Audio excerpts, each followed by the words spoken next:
mattina il trasporto non lo pagate, lo consegniamo in tutta Italia. Chiamate questo numero 030 68 40 408, lo ripeto 030 68 40 408. Mi scuso per le quantità limitate, però a noi le quantità non interessano, da noi regna la qualità. Vi voglio bene, alla prossima, ciao amici.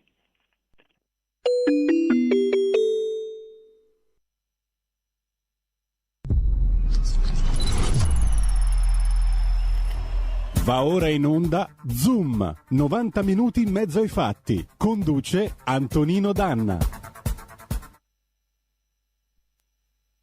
Ha toccato il suolo lunare. No, non ha toccato.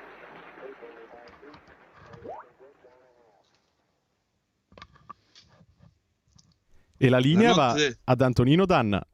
Grazie Meneghino Volante. La notte del 20 luglio 1969, un evento storico come l'allunaggio, questa nuova parola che veniva creata appositamente per l'arrivo dell'uomo sulla Luna e il suo sbarco per la prima volta nella storia dell'umanità, venne coperto in Italia da un battibecco tra due giganti del giornalismo, uno in collegamento da quello che allora era chiamato Capo Kennedy, come diceva lui, e poi nel 73 tornò a essere Cape Canaveral. Comunque da Capo Kennedy vi parla Ruggero Orlando, e l'altro era Tito Stagno, in diretta da Roma. Fece una diretta, raccontò, così lunga che a un certo punto, per effetto del caldo così atroce, si tirò giù i pantaloni e restò in mutande, mentre dalla parte in su, da dove veniva inquadrato, raccontò divertito 25 anni dopo, era rimasto come lo abbiamo visto tutti, in giacca e cravatta.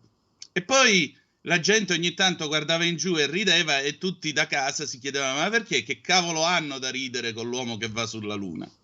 E poi l'indomani andò sulla spiaggia a Fregene e si buttò sotto il sole cocente sulla sua stuoia, si addormentò, e la gente gli passava accanto e diceva: oh, vedi, c'è sta Stagno, quello da Luna.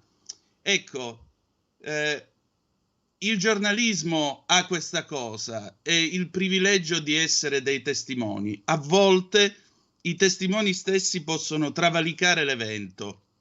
50 anni dopo stavo atterrando a Catania Fontanarossa, l'indomani ci sarebbe stata la festa del garage dell'Alfista con gli amici del club Catania Alfa Romeo, saluto Orazio Pennise e tutti gli altri. Quando l'aereo toccò sulla pista mi girai verso la mia compagna di viaggio e le dissi: ha toccato, stasera lo possiamo dire. Lei ci pensò un attimo, si mise a ridere. Sì, questa è proprio la sera giusta per poterlo dire, perché è rimasta nell'immaginario collettivo questa frase. Tito Stagno non è stato solo quel battibecco, Tito Stagno è stato il testimone di un'epoca esaltante quale furono gli anni 60 della corsa alla Luna, che videro 3 paesi, non 2, correre nello spazio. Uno era certamente gli Stati Uniti d'America, l'Unione Sovietica, e poi dalla base San Marco all'equatore l'Italia, che nel 65 cominciò a fare i primi lanci spaziali dei primi satelliti. Questo non si ricorda molto. Quando pensate di vivere in un paese banale, in un paese che non vale niente, pensate che abbiamo fatto anche noi la corsa allo spazio. Pensate che Buzz Aldrin, Neil Armstrong, Michael Collins sono andati sulla Luna grazie all'Olivetti P101, la Perottina, che è stato il primo computer da tavolo della storia. Sì, gli americani usavano la P101 anche per tracciare le rotte dei B-52 per il Vietnam, ma quella tecnologia è servita per portare in piena sicurezza 3 uomini nello spazio e farli tornare indietro. E nel 70 il disastroso successo dell'Apollo 13 fu un altro esempio di come la Perottina riuscì a salvare, mediante la semplice applicazione della matematica, a salvare le vite dei 3 astronauti dell'Apollo 13 che riuscirono a rientrare sulla Terra dopo l'incidente che gli era occorso all'inizio della missione. Siamo andati sulla Luna grazie alla radio, alle onde corte di Guglielmo Marconi. Nixon poté telefonare agli astronauti grazie alla scoperta di un italiano. Pensate, lo spazio è un po' nostro, lo spazio parla anche un po' tricolore. E allora io vorrei salutare Tito Stagno che è stato anche valente giornalista sportivo, lo ricordiamo tutti, con la direzione e la conduzione della Domenica Sportiva negli anni 70-80. Ecco, io voglio ricordare e salutare Tito Stagno con un pezzo del 1973 di David Bowie, Life on Mars, perché i futurologi nel 69 si scatenarono, dissero sì, nel 1980 l'uomo andrà anche su Marte, ce la farà. Su Marte non ci siamo ancora andati più di 40 anni dopo, però vedete, mi piace pensare che se davvero esiste un multiverso, in un altro multiverso, il 1980, l'uomo sta per mettere piede su Marte e anche stavolta ci sono Tito Stagno e Ruggero Orlando che litigano tra di loro per dire ha toccato, no, non ha toccato. E allora, Tito, facciamo che fai buon viaggio e questo viaggio tra le stelle vorrei che tu lo facessi come l'hai visto partire tante volte da Capo Kennedy, come veniva chiamato appunto, dallo spazioporto, dal Pier 39. E allora c'è di nuovo il Saturno 5, questa macchina immane, con i suoi 5 potenti motori, e comincia come al solito la sequenza d'accensione, il conto alla rovescia, 10, 9, 8, 7, 6, e qua già il fuoco cominciava a uscire dagli scarichi dei motori del Saturno 5 e tu sentivi la potenza del dio Ade che veniva fuori con tutto il fuoco, perché nel fuoco è cominciata e nel fuoco finirà probabilmente, e allora voi sentivate questa potenza immane, la terra che ruggiva e vibrava, e questa enorme struttura con questi 3 uomini sopra, 5, 4, 3, 2, One, e tutto il fuoco che sfogava dappertutto, e a quel punto il principio forse più bello della termodinamica, e cioè la spinta, cosa diceva? Lift off, we have a lift off, abbiamo la spinta verso l'alto, e tam tam tam tam tam saltavano tutti i giunti che tenevano il Saturno 5 ancorato alla rampa di lancio e finalmente si andava. Godspeed, Tito, fa buon viaggio e che Dio sia con te. Life on Mars, 1973.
E rieccoci, siete di nuovo sulle magiche onde di Radio Libertà. Questo è Zoom, 90 minuti in mezzo ai fatti. Io sono Antonino Danna e naturalmente questa è la puntata di oggi, 1 febbraio dell'anno di grazia 2022. Allora, cominciamo subito la nostra trasmissione, la cominciamo con questo lift off che abbiamo avuto da Capo Kennedy in onore di Tito Stagno.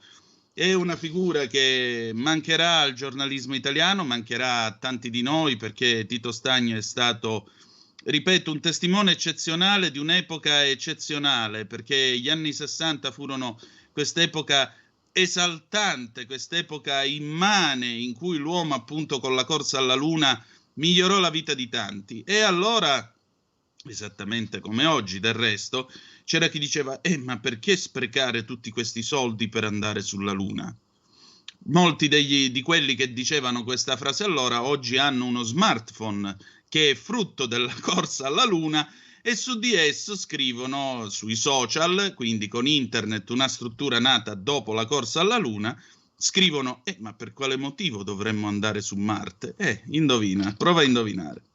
E allora saluto Federico il Meneghino Volante, il nostro regista. Grazie Federico per la collaborazione ai Frizzi Lazzi e non solo che facciamo in questa trasmissione, e cominciamo subito la nostra puntata con Fronte del blog del nostro Edoardo Montolli, del nostro immenso Edoardo Montolli.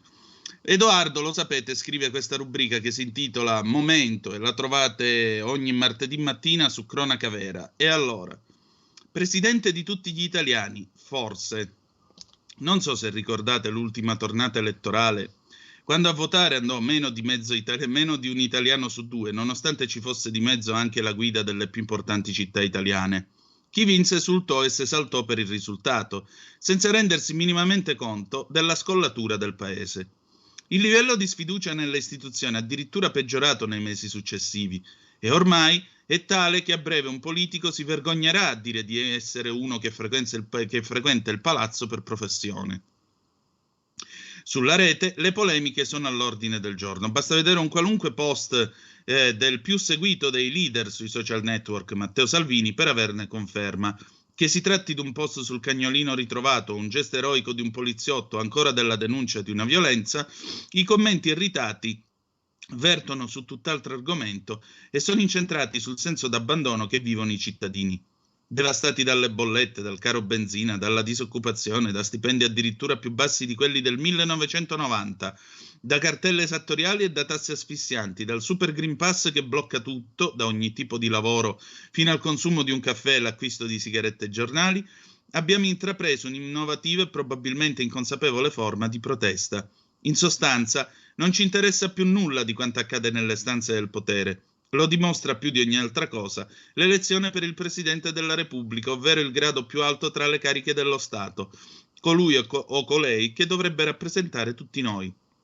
Per mesi, nei corridoi del transatlantico non si è parlato d'altro, e nelle ultime settimane giornali, siti dei quotidiani e TV hanno riempito pagine e palinsesti a ogni ora con speciali, simulazione di voto, totonomi. Bene. Lunedì 24 gennaio le maratone televisive si sono sprecate, c'era enorme fermento e attesa, ma solo tra lor signori. A tenere incollati al televisore gli italiani non c'è stato infatti alcuno speciale, bellamente ignorati dalla stragrande maggioranza dei cittadini, ma il grande fratello VIP con Alfonso Signorini che cacciava dallo studio Alex Belli, segnando un nuovo record di share al 23,6%. Si dirà che forse i più interessati erano quelli che vanno sulla rete, e che dunque si tengono aggiornati minuto per minuto. Allora abbiamo atteso la sera di martedì 25 gennaio, dopo la seconda fumata nera, e abbiamo dato un'occhiata ai dati di Google sulle parole più cercate nelle ultime 24 ore. E qui in effetti l'attenzione c'è stata, ma solo in serata, con 1 milione di ricerche per vedere l'esito delle consultazioni, esattamente la metà di quelle fatte nello stesso giorno con le parole Giorgio Gabber per l'anniversario della sua nascita. E al pari di quanti si informavano per sapere se Matteo Berrettini avesse raggiunto o meno le semifinali dell'Australian Open. Se consideriamo che i quotidiani in edicola vendono ormai pochissimo, possiamo essere così certi che agli italiani non interessa nemmeno più chi va al Quirinale. Il distacco tra paese legale e paese reale appare insanabile. Non c'è promessa, impegno, auspicio che tenga. Nessuno si fida più, siamo indifferenti a chi tiene le redini della penisola, permeati da un pessimismo impalpabile e da un'insofferenza sempre più forte alle nuove, snervanti regole di convivenza, tali che spesso rasentano e talvolta perfino superano l'idiozia. Ne abbiamo avuto prove in provincia di Bergamo, vedendo una classe elementare costretta alla DAD, la didattica a distanza, un solo bambino a lezione in presenza, in quanto nel momento in cui 2 suoi compagni erano risultati positivi, si trovava all'estero. Al suo ritorno non c'era così bisogno di lasciarlo a casa come gli altri. Era lì, in un deserto di banchi e di amici, ma costretto a tenere pure per ore la mascherina sul volto. Una cosa senza senso, il delirio della burocrazia. Pochi giorni prima una donna incinta, vaccinata con 2 dosi e in attesa della terza, era giunta a un pronto soccorso di Sassari con forti dolori di pancia. Ma non l'avevano visitata perché volevano un tampone molecolare. La donna ha perso il bimbo. E questa è invece follia pura, sicché non ci ha colto di sorpresa quanto successo a Casoria, dove qualcuno ha rischiato di perdere il senno. Un signore di 88 anni voleva entrare in un bar per prendersi un gelato, ma senza avere con sé il Green Pass. Quando il vigilante si è messo di traverso sbarrandogli l'ingresso, l'anziano gli ha puntato una scacciacani contro. Poi ci ha ripensato, l'ha messa via e si è allontanato. Difficilmente, una volta giunto a casa, sarà stato tentato dalla voglia di capire chi fosse il suo nuovo presidente. Questo il nostro Edoardo Montolli, 0266203529, se volete essere dei nostri attraverso il telefono, oppure 346-642-7756 per quanto riguarda la vostra presenza attraverso la zappa o il WhatsApp che dir si voglia. E c'è poco da dire, è stata un'overdose, ma soprattutto, vedete, la cosa che più mi ha colpito è stata in alcune di queste maratone, non sto parlando del TG2 perché sia chiaro, perché devo dire sono stati molto equilibrati nel fare il loro dovere. Altre maratone sulla televisione di Stato sono state un continuo trionfo, lo dicevo ieri un po' scherzosamente, della papagiovannificazione di Sergio Mattarella. E poi dopo un po' stanca anche, cioè quando si è arrivati alla rielezione dell'attuale capo dello Stato, a proposito, che io ricordi, conosco solo un capo dello Stato che è stato Presidente della Repubblica per 14 anni ed era François Mitterrand, e l'hanno voluto i francesi con libere elezioni. Nel caso della Repubblica Italiana, questa rischia di diventare una monarchia repubblicana, perché come Marcello Sorgi diceva nella maratona del TG1, e Marcello Sorgi è uno molto sottile e molto fine nei suoi ragionamenti, lui proiettava già il settennato di Mattarella fino al 2029, quando il Presidente della Repubblica avrà 88 anni. E questo significa che Mattarella è nelle condizioni fisiche per portare avanti questo secondo mandato, a meno che giovedì nel discorso di insediamento egli non faccia come fece Napolitano, faccia una forte cazziata alla politica italiana, dopodiché dica vabbè, il mio mandato sarà a tempo, quando le cose si saranno sistemate, e quindi proporrà una serie di punti sui quali intervenire, quindi fare la riforma della legge elettorale, adottare una serie di provvedimenti e così via per mettere magari in sicurezza il PNRR, perché alla fine non è molto difficile immaginarsi che cosa dirà il Presidente della Repubblica, ragazzi, insomma mi sembra anche abbastanza intuibile e prevedibile. Poi alla fine dice, tutto considerato, magari mi dimetterò e ne voterete un altro. Ecco, siccome quando voteranno l'altro ci sarà stata una nuova tornata elettorale, saremo andati a votare, ci sarà una base elettorale del Presidente della Repubblica molto più ristretta, io spero e prego che il prossimo Parlamento si metta al lavoro per una legislatura costituente e ci dia il presidenzialismo o il semipresidenzialismo. Abbiamo 2 telefonate, pronto, chi è là? Pronto? Sì. Pronto? Buongiorno, sono Marino da Brescia. Ciao Marino. Ciao, ascolta, io come avevo detto già prima con la trasmissione del professor Volli, io non mando giù questa proposta di votare che poi è stata attuata da parte di Salvini del Presidente Mattarella. Il Presidente Mattarella si è negato per 2 volte le elezioni, ha difeso e sostenuto un fallimentare ministro e confusionario ministro della sanità e un inefficace ministro dell'interno. Praticamente ha sempre avallato più cose provenienti dalla sinistra che dalla destra. Io ho tollerato, ho accettato l'alleanza giallo-verde all'inizio. Ho meno accettato e tollerato l'alleanza con Letta e la sinistra con Draghi presidente un anno fa. Ma questa qua proprio di aver mandato al potere di nuovo Mattarella per altri 7 anni da parte di Salvini, non la mando giù, mi dispiace, avrebbe dovuto insistere su Nordio, avrebbe dovuto al limite astenersi, ma io non ho votato la Lega perché mandasse di nuovo un presidente di estrazione del Partito Democratico al potere. Ultima cosa, se mi consenti per favore, per quanto riguarda la Luna, io mi occupo di tecnologia ormai da qualche anno, da quando ho smesso la divisa, anche di cibernetica, e devo dire effettivamente che hai ragione, più del 70% di quello che ormai riveste il nostro ambiente tecnologico in qualche maniera è collegato all'esplorazione dello spazio degli anni 60-70, tante cose, adesso non sto a elencarle tutte, anche certi materiali. Quindi ben venga il fatto di andare su Marte quando sarà possibile. Ciao Antonino, buona giornata. Ciao Marino, te ne dico una io. Nel manuale di vendita che l'Alfa Romeo ha dato alle concessionarie nell'85 per il lancio della 75, c'è una pagina che spiega che la 75 è isolata come una calotta spaziale, come una navetta spaziale, perché alcune giunture della sua carrozzeria sono collegate con una colla speciale che fu sviluppata proprio per le missioni Apollo e che negli anni 80 era diventata di uso comune. La 75 come l'Apollo 11, ve lo immaginate? Mamma mia, io mi sto gasando già così. Altra telefonata, pronto? Chi è là? Pronto? Ciao Antonino, sì. Scusami, sono Rosanna da Milano, una Benvenuta. 048 anch'io. Oh, cara sorella, allora, se permetti, Sì, dimmi sì. tutto. Senti Siamo una un grande attimo. famiglia noi della 048, dai, Sì, e buona purtroppo fortuna sì. per la tua lotta, vai. Purtroppo sì. Senti un attimo Antonino, io stamattina non stavo più nella pelle sentendo Cainarca che ha parlato, che ha telefonato alla Ravetto.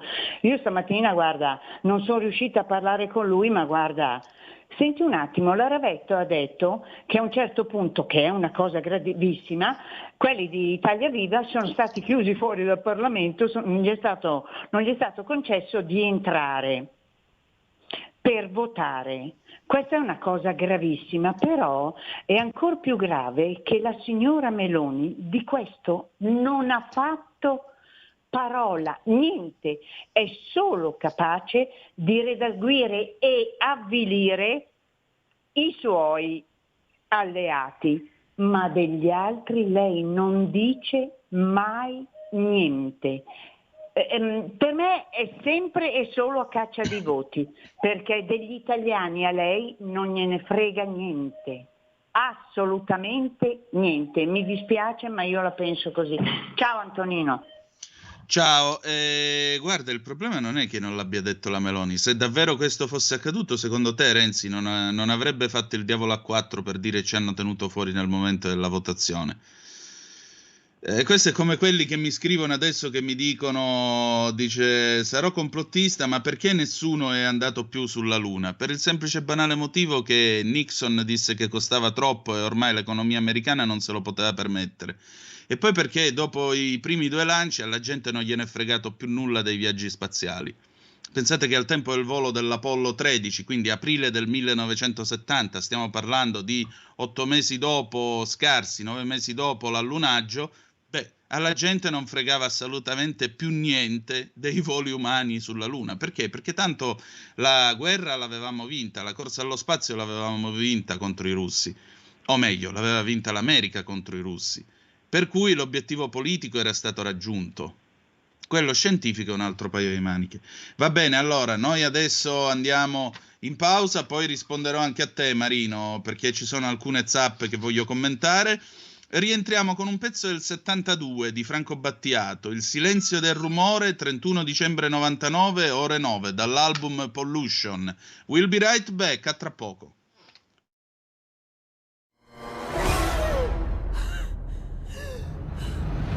Pensa a respirare.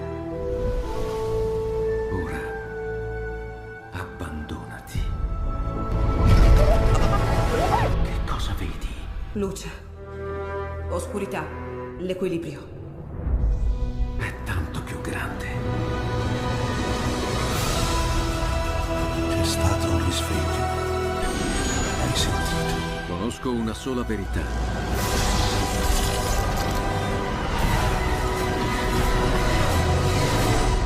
Movie Time ti fa entrare nel vivo del cinema, ti fa sentire come se fossi tu il protagonista del grande schermo.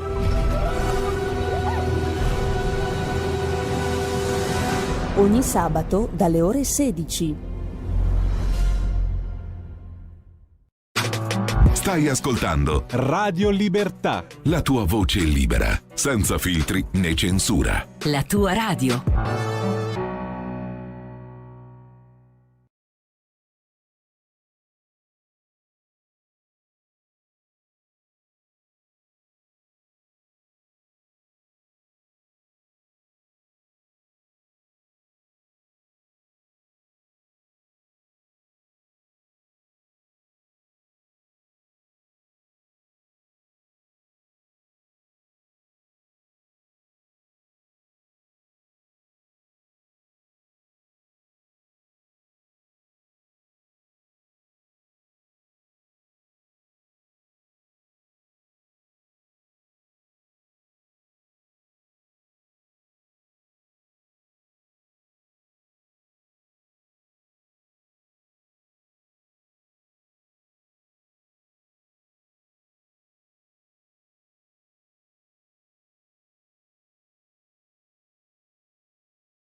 E la linea torna ad Antonino Danna.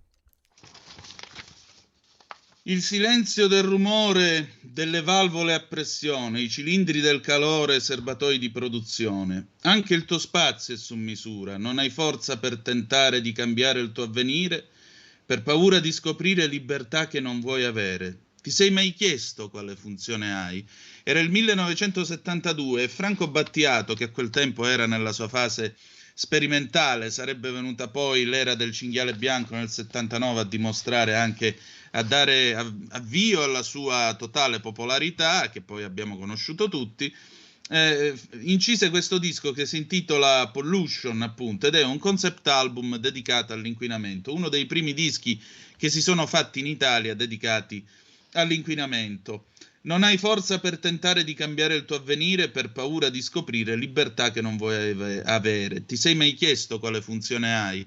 Ecco, nel Vicentino c'è un comitato che se l'è chiesto quale funzione ha e che ha il coraggio di cambiare il suo avvenire e di scoprire libertà che può e deve avere, e sono quelle libertà dall'inquinamento, dalle malattie e dai tumori, beh, questo comitato esiste, sono le mamme no PFAS. Zoom sta seguendo la storia della Miteni, questa ditta che si trovava in quel del Vicentino, ditta che ha cominciato a lavorare nel 1968, quindi all'epoca in cui Battiato cantava questi versi, appunto produceva il silenzio del rumore delle valvole a pressione, i cilindri del calore, i serbatoi di produzione di prodotti chimici in particolare. E nel corso degli anni di funzionamento questa società, questo stabilimento, ha inquinato la falda freatica con i PFAS, queste sostanze che hanno causato addirittura ragazzi di 14-15 anni con il colesterolo a 1000 per esempio, hanno causato malattie, hanno causato problemi. Il comitato Mamme no PFAS si muove da tempo e lotta intanto perché l'Italia intera venga a conoscere e scopra questa storia che rischia di trasformare questa parte di Nord Italia, appunto tra il Vicentino, il Padovano e il Trevigiano, circa 50 comuni e più di 300.000 persone, in una nuova grande terra dei fuochi. E inoltre il comitato sta chiedendo da tempo l'intervento della Regione Veneto. Bene, nei giorni scorsi abbiamo deciso di tornare su questo argomento perché c'è stata la seduta della Commissione parlamentare sulle ecomafie che ha adottato una proposta di relazione in merito al tema dei PFAS e contestualmente il comitato ha deciso di chiedere appunto di essere ricevuto in quel della Regione Veneto. Allora io ho il piacere di avere al telefono, ormai lo conoscete già, il nostro Luca Cecchi insieme con Michela Piccoli. Buongiorno a entrambi, benvenuti. Buongiorno a tutte e tutti. Allora, siccome io ho fatto le scuole serali, comincerò chiedendolo prima a Michela, perché prima le donne. Allora, Michela, che cosa è successo con questa relazione che è stata approvata in commissione nei giorni scorsi e che cosa implica? Beh, la commissione ecomafie si è espressa, pensando...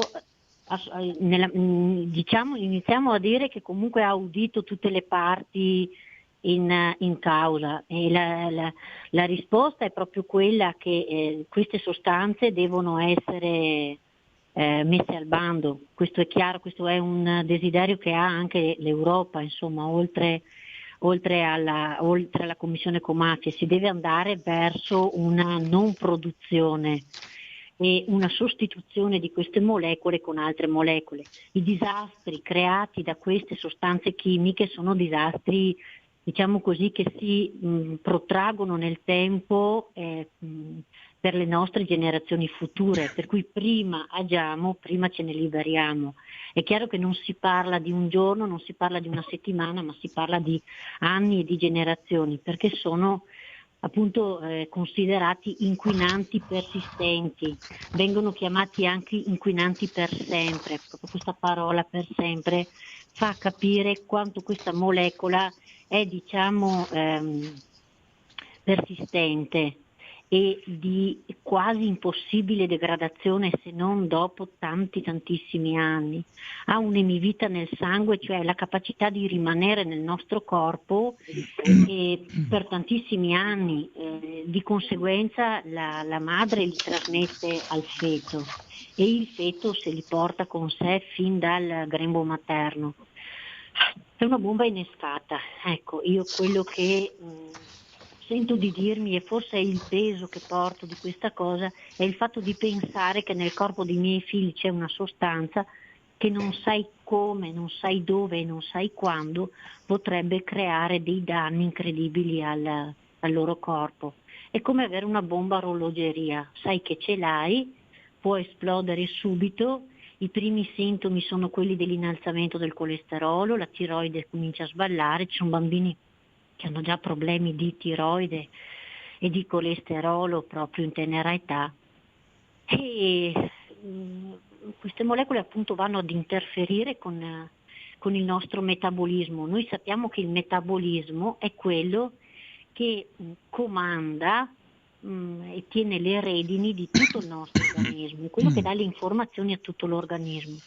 Per cui andare ad interferire con il nostro metabolismo è una cosa molto, molto pericolosa, insomma. Ecco, io vorrei leggervi un attimo quello che c'è scritto nella relazione, appunto, che è stata presentata presso la commissione parlamentare. La bonifica del sito, perché questo stabilimento è a Trizzino in provincia di Vicenza, la bonifica del sito è decisamente molto molto complessa. Come è noto, ci sono più barriere idrauliche che dovrebbero provvedere a ridurre l'inquinamento provocato da miteni.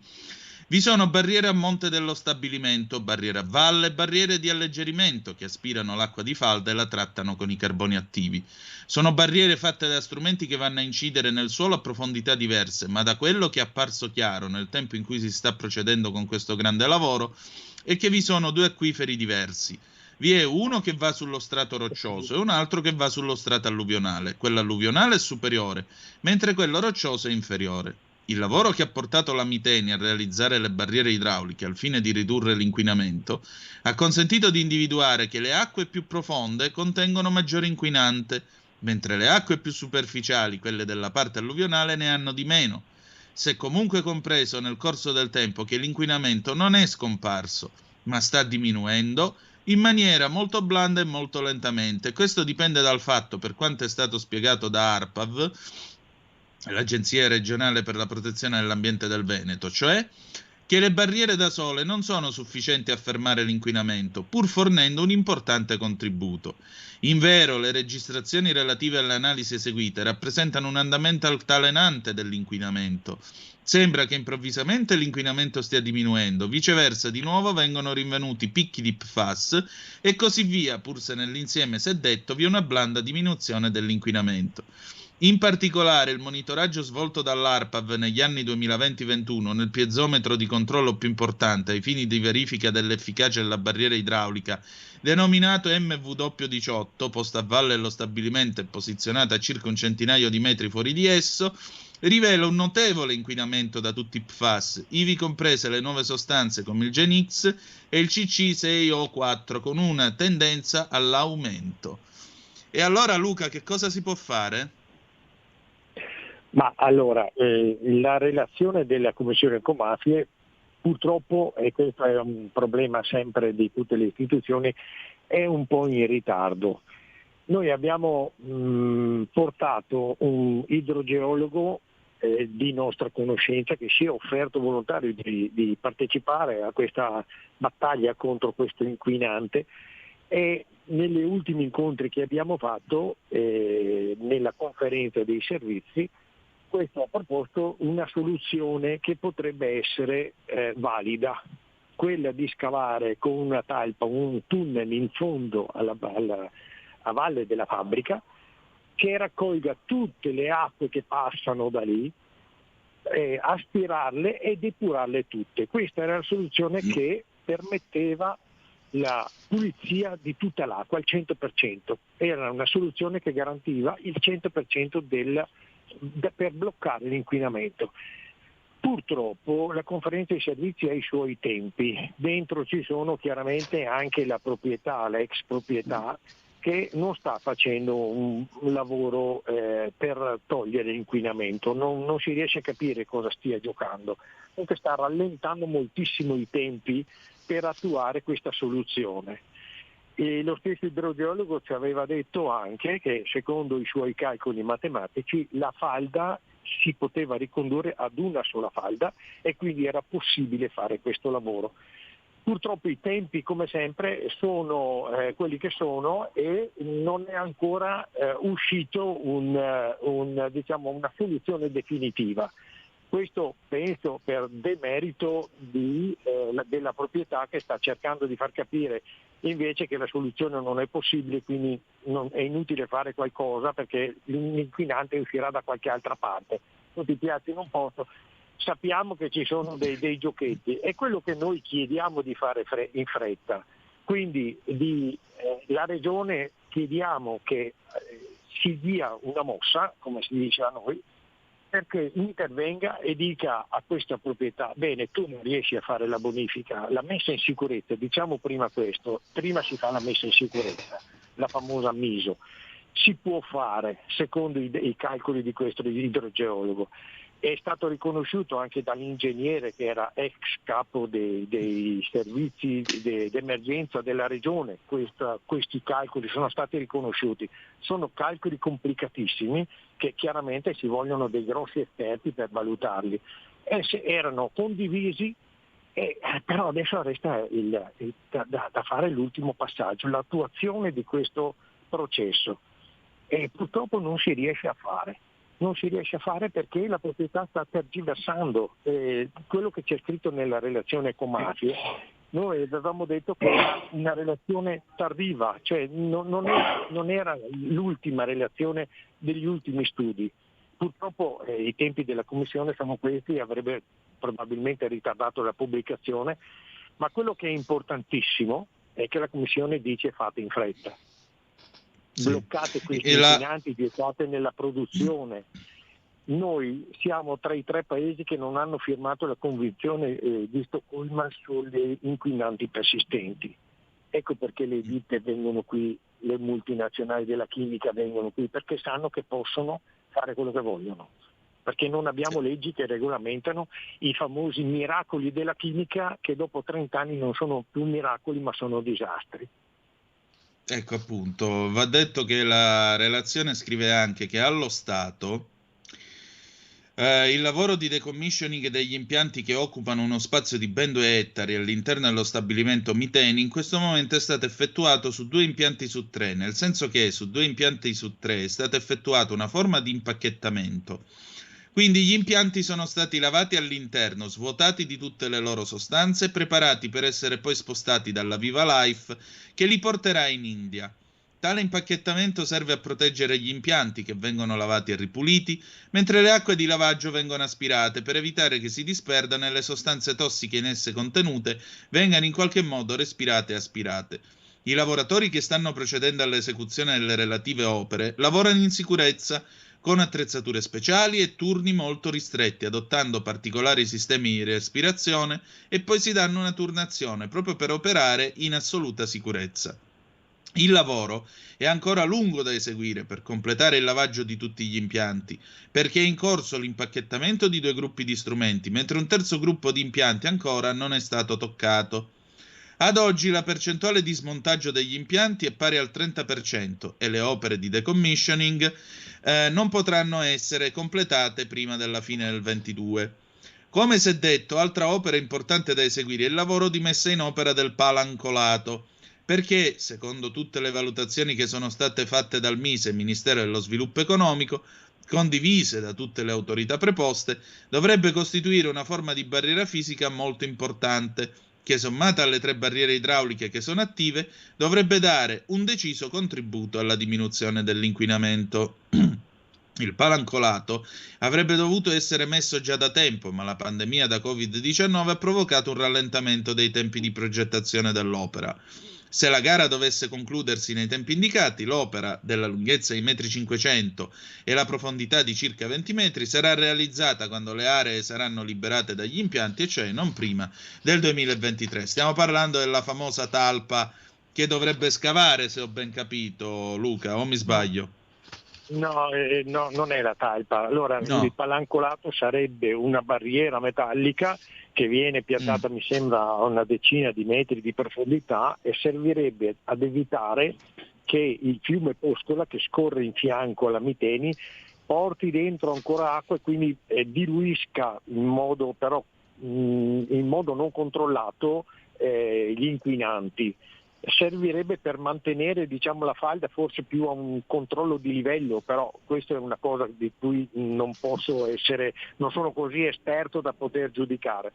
Sicuramente è una forma anche questo di protezione che deve essere attuata, probabilmente una delle tante, ma quella che noi descriviamo, la famosa talpa che dovrebbe scavare questo tunnel in fondo a sud dello stabilimento, dove esce ancora, si parla mi sembra di 10.000 nanogrammi a litro dal pozzo MV18 con alternanze, insomma valori abbastanza alti che contribuiscono ancora all'inquinamento. E quindi una delle forme è il palancolato, ma è una forma, da quel che ho capito dalla relazione del nostro idrogeologo, è una forma che può servire ma relativamente poco. La cosa più importante sarebbe fare questo tunnel e ripeto, non c'è ancora la volontà specifica di arrivare a questo. È questo che noi chiediamo alla Regione, di intervenire per fare in fretta, di intervenire, che si prenda carico per la prima volta forse anche in Italia, invece di lasciare la bonifica a chi ha la proprietà, che da 2 anni stanno cercando di fare qualcosa ma alla fine non hanno fatto nulla, di prendersi in carico come Regione la bonifica, la messa in sicurezza e quindi la bonifica, e poi rivalersi sulle ditte che hanno fatto il danno. Io questo chiedo.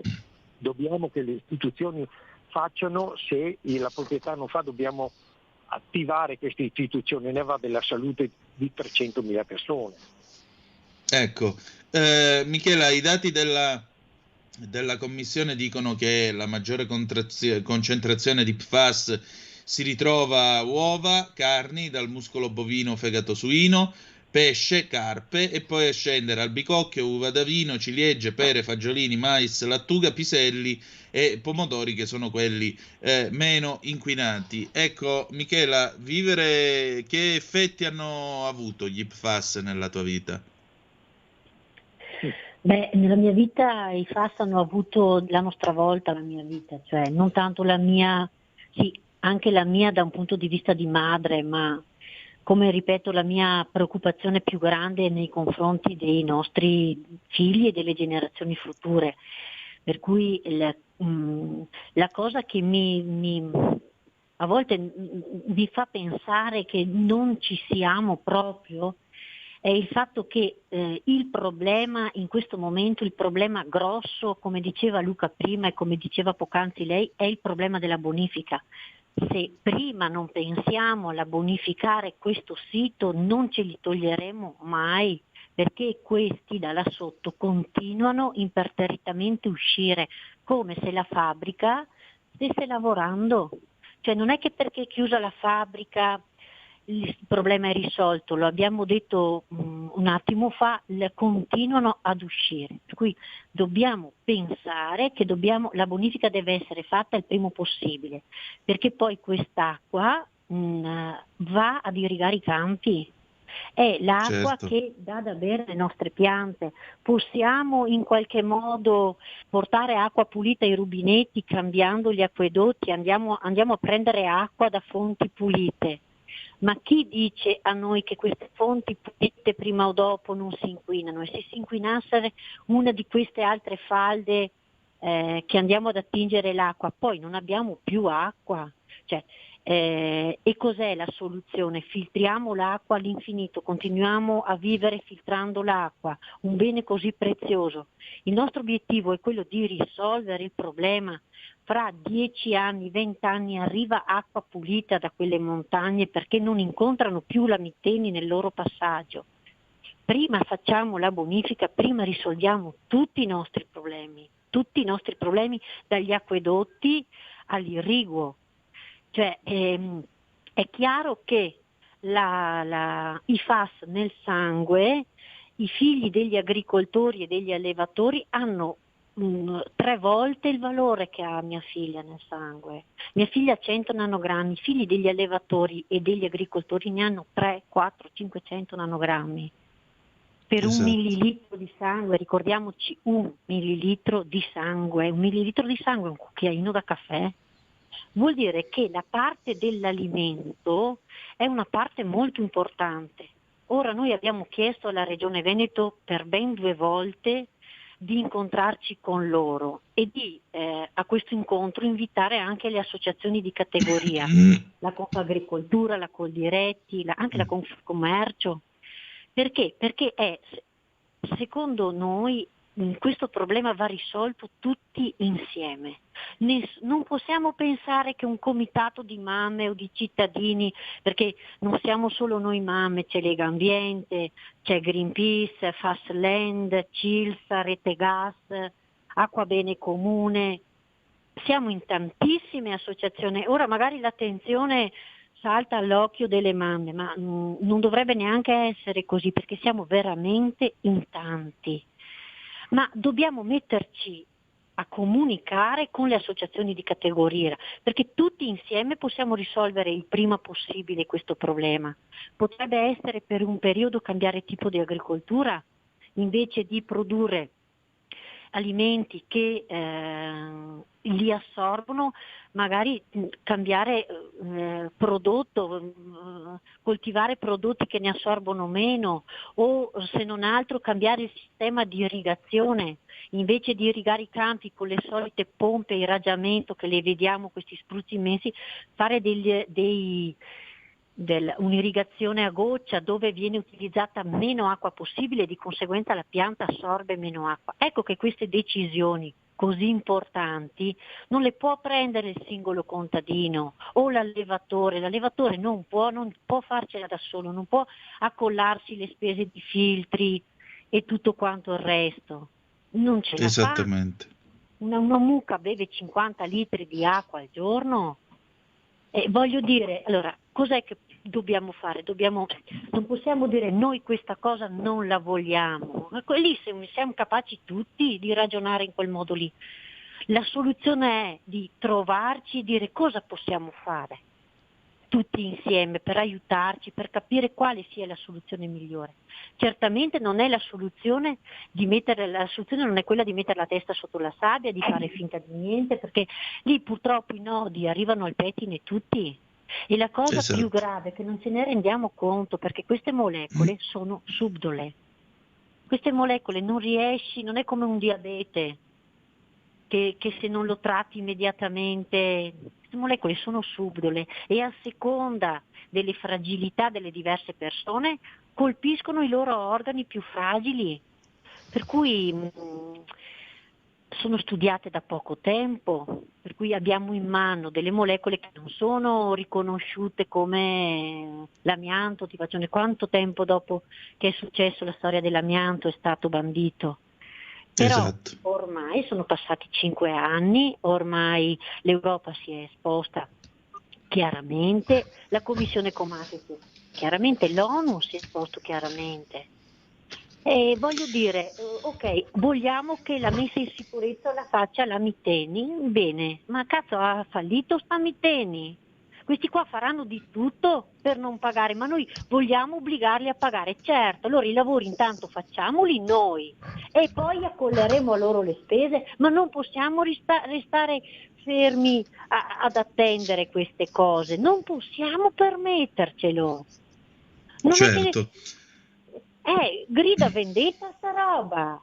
Per cui se la Regione Veneto ha desiderio di risolvere questo problema, noi, Mamme Fassa, ma tutte le associazioni siamo disposte ad aiutare, a collaborare. Abbiamo portato esperti, siamo andati a fare ricerche in tutto il mondo, ci siamo messi in contatto con ricercatori a livello internazionale. Parliamo di Philippe Grandjean, parliamo di Tony Fletcher, dell'avvocato Billot. Voglio dire, il nostro lavoro non si è fermato nelle nostre 4 mura. Abbiamo cominciato a portare il nostro aiuto in qualche modo, a cercare di collaborare, di comunicare anche con i piemontesi, perché non dobbiamo dimenticare che la produzione che adesso è stata chiusa, è stata fermata in Miteni, è tutta in Solvay, a Spinetta Marengo, è tutta là. Per cui cosa è successo? Che il problema da un punto lo spostano ad un altro. E tanto mi fa, mio figlio ha gli stessi diritti e la stessa dignità di quei ragazzi là, per me non cambia niente, anzi mi fa ancora più star male, perché la cosa dilaga ancora di più, li vogliono portare in India.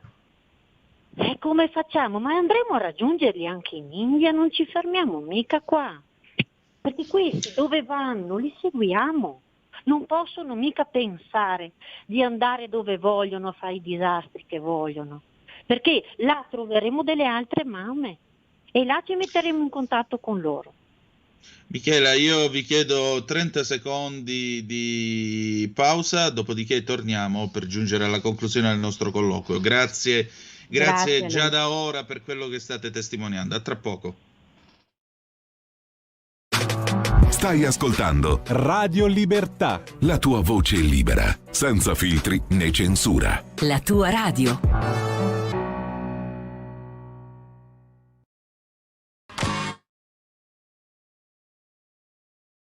Volpin, un'ora in diretta nel passato per non dimenticare i grandi artisti e la loro grande musica, ogni sabato dalle 17 alle 18, spazio pomeriggio su Radio Libertà.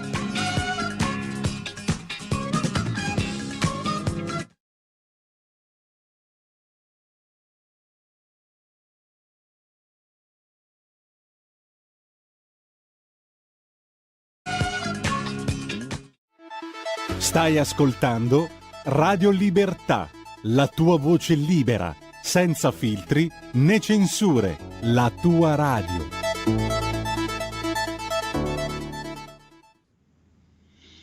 E rieccoci, siete di nuovo sulle magiche onde di Radio Libertà. Questo è Zoom, Antonino Danna al microfono con due graditissimi ospiti, Michela Piccoli e Luca Cecchi delle Mamme No PFAS. Luca, senti, per giungere un po' alla conclusione di questo nostro colloquio, e posto che noi continueremo a raccontare questa storia, la relazione mette il dito nella piaga e dice: la gravità degli effetti sulla salute umana in conseguenza all'esposizione da PFAS rende ancora più urgente e non più procrastinabile la fissazione dei limiti sulle matrici ambientali. Tuttavia, per risanare l'ambiente, devono però prima essere fissati i limiti sulle matrici ambientali, che al momento non ci sono. I limiti vanno fissati con legge dello Stato in base al principio di precauzione.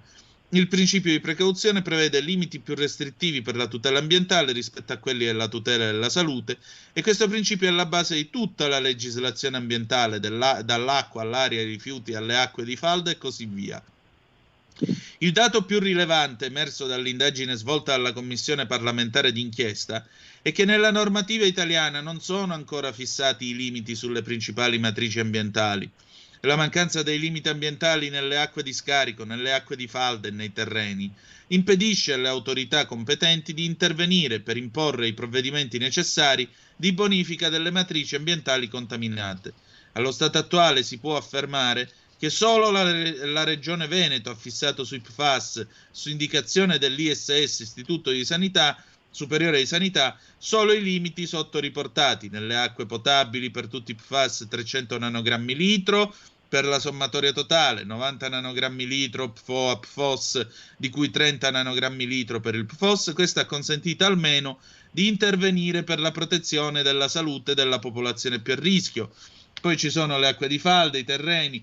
Però, dice sempre la Commissione, i limiti fissati alla Regione Veneto non solo sono incompleti, perché non riguardano tutte le matrici ambientali e non contemplano tutti i PFAS, ma per esempio i limiti per la matrice terreno e la matrice falda si riferiscono solo al PFOA e non ad altri PFAS, come i più recenti GenX e il CC6O4. Più in generale mancano su tutto il territorio italiano limiti ambientali nelle acque di scarico, sotterranee e nei terreni per tutti i PFAS. E ciò è rilevante per l'impatto negativo che tale mancanza ha sull'ambiente, perché, come detto, non consente alle autorità competenti di intervenire per imporre i provvedimenti necessari di bonifica delle matrici ambientali contaminate. Inoltre, la mancanza dei limiti non consente alla magistratura di contestare i reati connessi con la contaminazione delle matrici ambientali. In conclusione, appare evidente che è necessario fissare dei limiti completi e nazionali, in quanto il problema dei PFAS riguarda l'intero territorio italiano. Che altro possiamo aggiungere a questo? È già comunque una vittoria da parte del vostro comitato o no? Ma la vittoria, non si può parlare di vittoria su queste cose fino a quando non scompariranno le... Scusa? Diciamo passa avanti. Sì, è un passino avanti che però è stato fatto 3 anni fa. Allora, il fissare dei limiti, perché lo Stato non vuole fissare i limiti. Lo Stato diceva, allora prima la Regione diceva che non potevano farlo perché non lo faceva lo Stato diceva che non lo faceva perché non lo faceva l'Unione Europea. Adesso l'Unione Europea ha fissato dei limiti dei FAS come classe e quindi non più per prodotti singoli, e quindi questo è un passo avanti notevole. Poi la Regione ha fatto un piccolo passino di fissare dei limiti e questo andava bene, però sono limiti ancora troppo alti. Noi chiediamo un progetto proprio di mettere limiti zero, non ci devono essere. Questo è il motivo per cui noi siamo un po' arrabbiati, perché si possono fare le cose se ci mettiamo insieme, come dice Michela. Le forze le troviamo, l'autorevolezza e la decisione politica che ne deriva sicuramente sarà molto migliore di quella che è stato fatto fino adesso. Non possiamo crogiolarci negli allori, questi non sono allori, dobbiamo fare in modo, come ha detto Michela, prima di tutto fermare la fuoriuscita. Seconda cosa, i limiti devono essere fissati al più presto possibile. Sono anni che i ministri ci hanno promesso che la settimana prossima facciamo i limiti, questo 3 anni fa. Da 3 anni a questa parte tutti gli incontri che abbiamo fatto dicevano la settimana prossima fisserò i limiti, non è stato fatto nulla. Io credo che, come ripeto più volte, la politica ambientale non fa parte della politica che prende voti e allora non si fa nulla. Si lascia correre e questo è il risultato. E invece no, dobbiamo mettere davanti queste cose qua. La salute dei cittadini deve essere prioritaria e la salute dell'ambiente vuol dire la salute dei cittadini. Diamoci da fare, come diceva Papa Wojtyla, democi da fare. Allora, io faccio mio questo vostro appello e vi dico, ogni volta in cui ci sarà un aggiornamento, una novità, il microfono qui sarà aperto e a vostra disposizione, perché è giusto continuare a tenere un riflettore acceso su questa vicenda.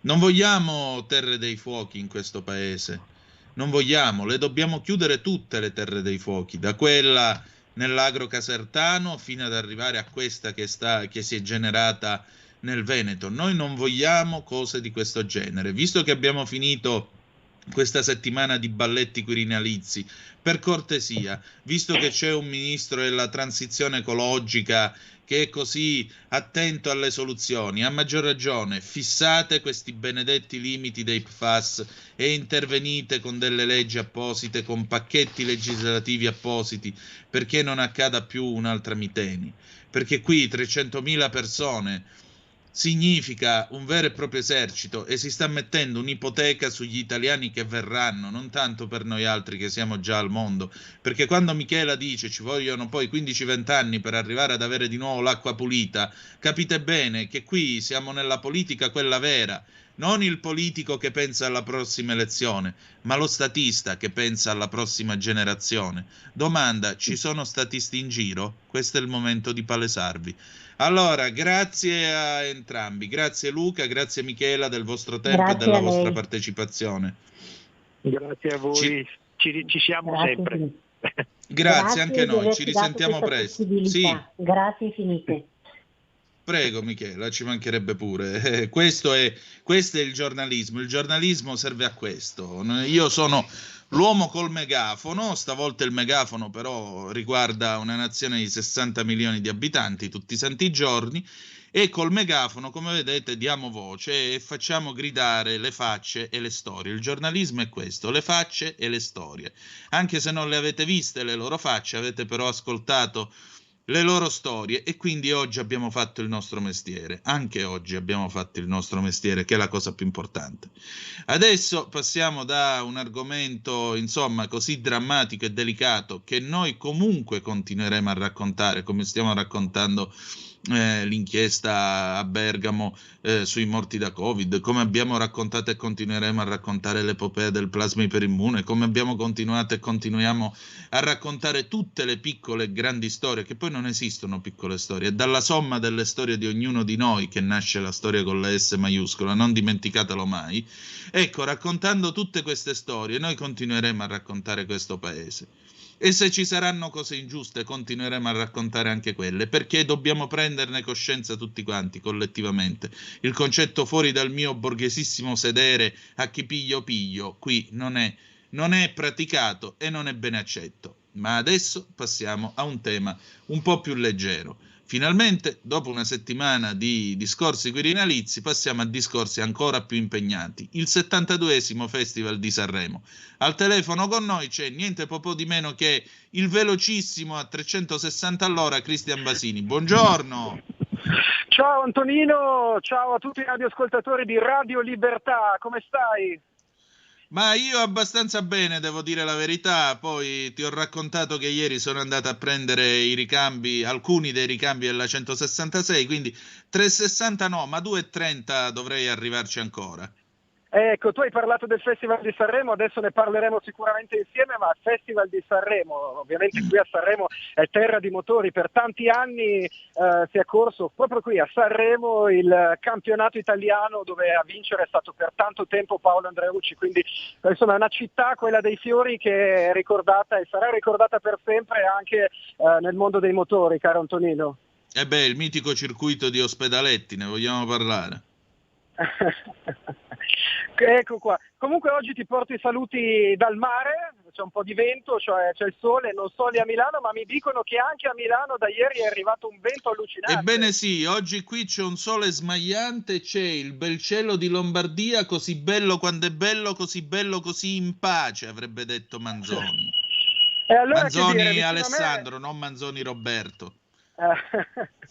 Vicino a me, insomma, caro Antonino, la splendida visione dell'Ariston, un Ariston che è vestito a festival in questa 72esima edizione del Festival della Canzone Italiana, la terza nella conduzione non solo per Amadeus, che è anche direttore artistico. E poi ieri abbiamo addirittura scoperto qual è la stanza d'albergo di Fiorello, la stanza 407, proprio davanti alla stanza di Amadeus, all'hotel che sta qui dietro, praticamente, dove tu pensa c'è un passaggio segreto tra l'hotel ed entrano direttamente nel teatro. Ma che cosa farà il mattatore del festival durante questa 72esima edizione e soprattutto in quante serate sarà presente?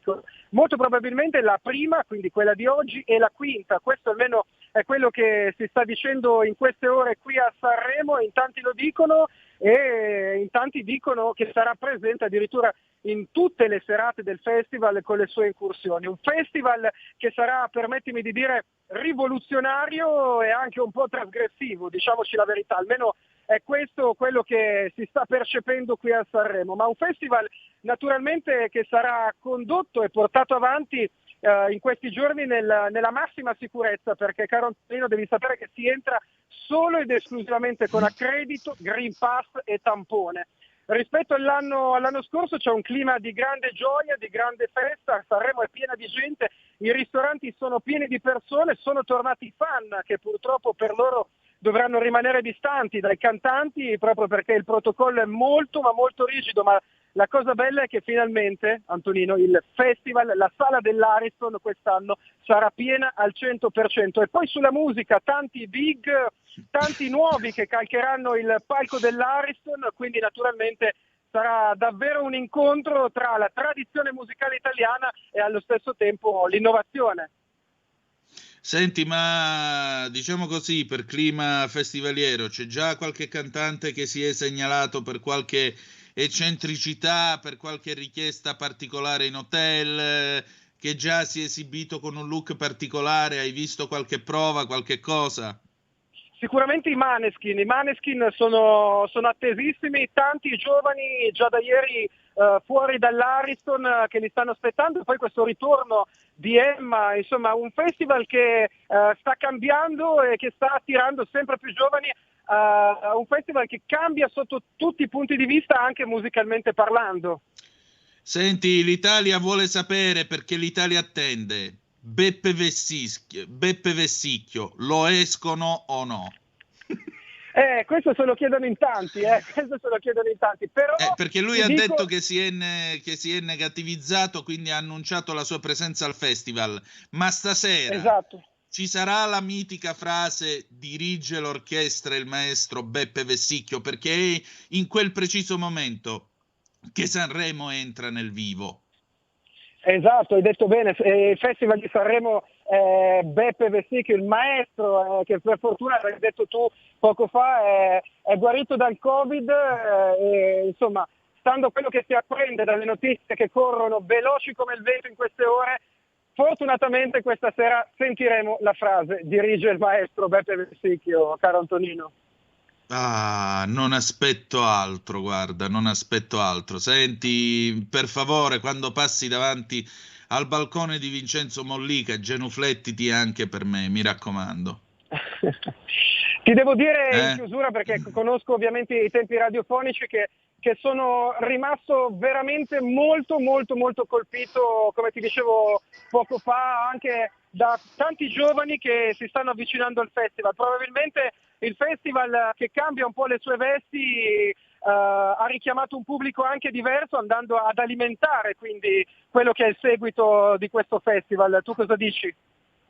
Io dico che Amadeus è uno che di musica ne capisce, per cui sa sempre mescolare e creare questo cocktail per tutti i gusti, da Gianni Morandi fino ad arrivare alle nuove proposte. Quindi uno trova quello che vuole, sostanzialmente non ha diciamo così quelle pretese artistiche che aveva Pippo Baudo, che è stato probabilmente l'archetipo dei direttori artistici di Sanremo, però è uno che di musica ne capisce molto e di conseguenza la sua proposta sarà interessante. C'è da dire che il Festival di Sanremo con lui è stato certamente molto seguito e, perché no, potrebbe arrivarci anche un Amadeus Quater a questo punto, chi lo sa. Confermatissima anche Ornella Muti per questa sera.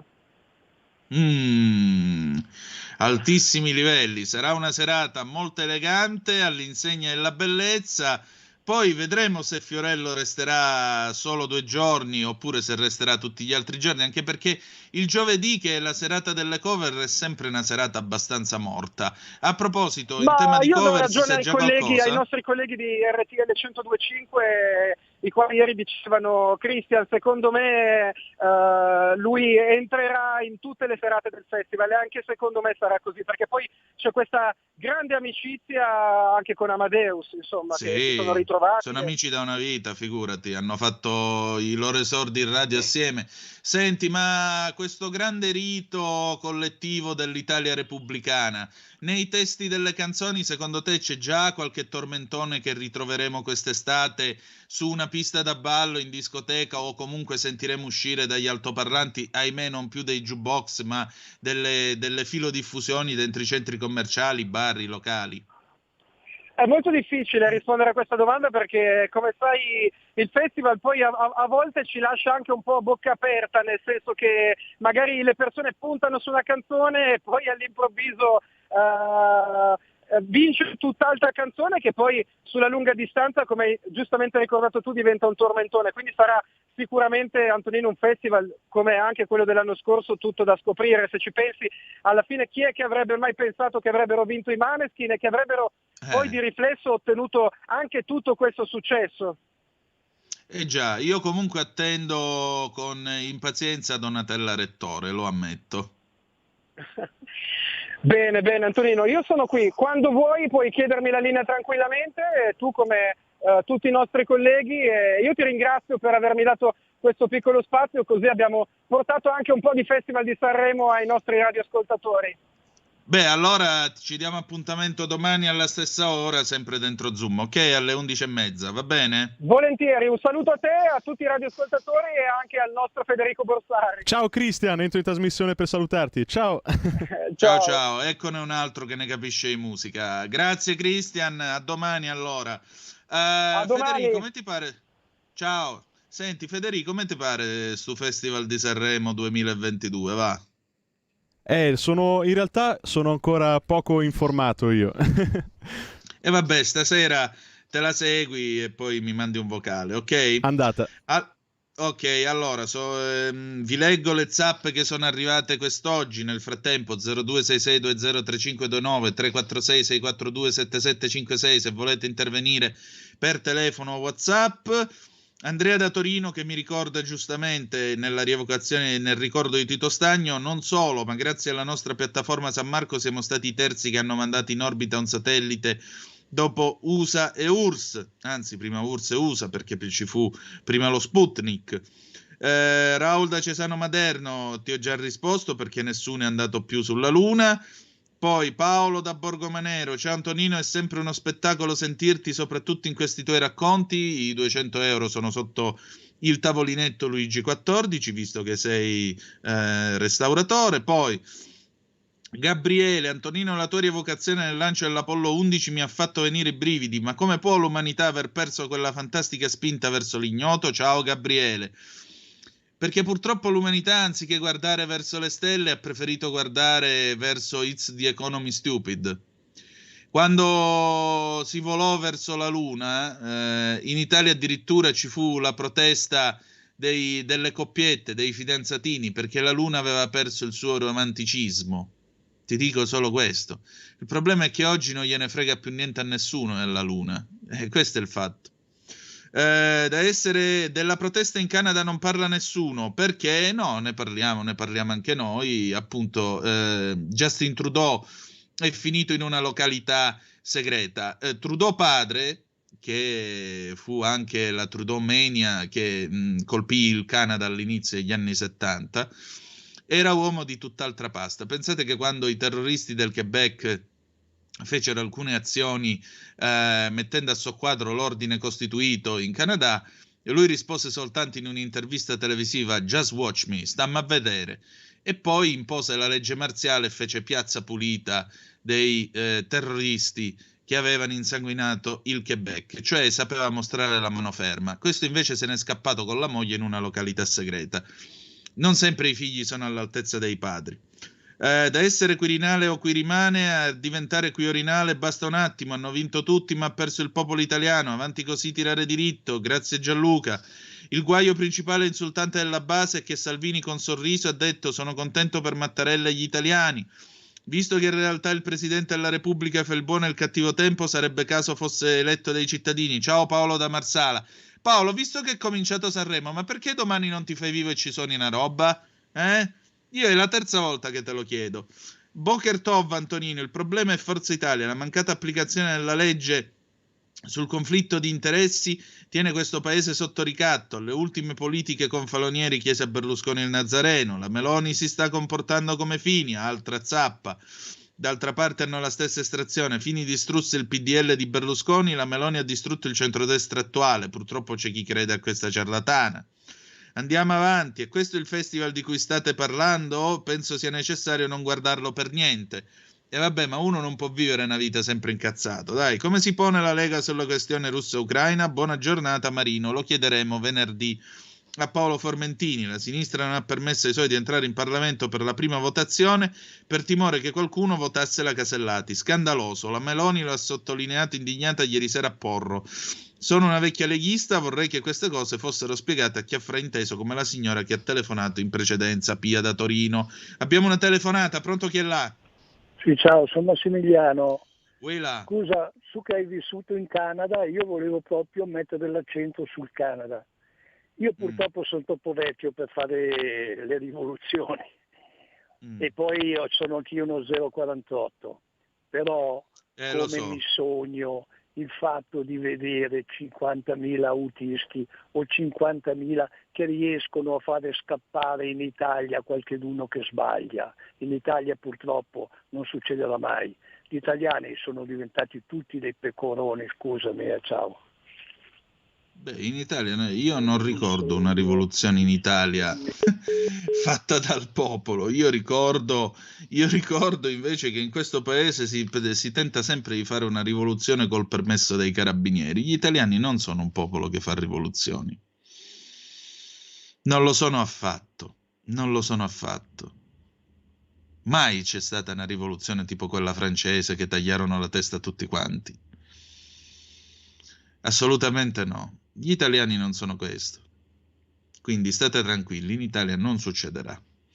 Va bene, siamo arrivati alla fine della nostra puntata. Oggi, dopo di noi, ci sarà la scintillante Sara Garino con il suo Alto Mare. Che dire di più, vi lascio quindi in ottime mani.